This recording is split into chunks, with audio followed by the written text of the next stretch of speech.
واقعا طوفان نوح در راه دانشمندان تاییدش کردن. درود دوستان، خیلی مخلصیم. امروز 4 آذره. شاید به این حرف من خندتون بگیره. یه نفر تو قنا به اسم ابو نوح یا همون نوح خودمون نزدیک به 1.5 سال 2 سال اومده میگه که طوفان نوح در راه شروع کرده کشتی درست کردن. اینی که الان تو تصویر دارین میبینین ابو نوح یا همون نوحه.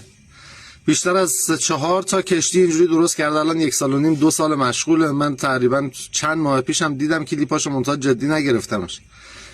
الان قضیه خیلی داره دارکتر میشه. حالا یواش یواش الان بریم جلو بهتون میگم داستان چیه.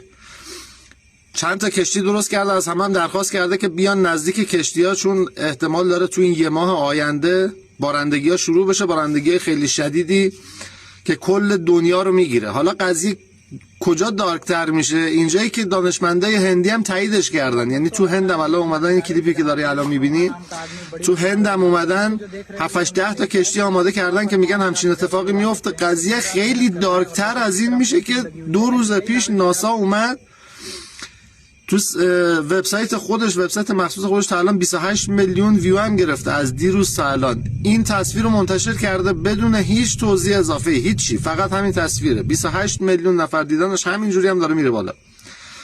قضیه خیلی خیلی خیلی دارکتر از این میشه که جالب اینجاست، چند روز پیش، هفته پیش، هواشناسی ایران هم تاییدش کرد این داستانو، که داره میگه یه بارشای خیلی سیلاسایی از سمت آفریقا داره میاد به سمت ایران.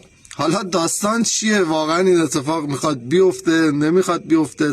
تا دیروز پیروز داشتن مسخرهش میکردن. پلیس چند بار گرفتش، بردنش آوردنش، دوباره این سر حرفش مون، گفت آقا مثل داستان نوح نکنین، من دارم بهتون اخطار میدم. کتاب نوشت، اعلامیه پخش کرد. خیلی قضیه داره دارک میشه. یواش یواش مراقب خودتون باشید.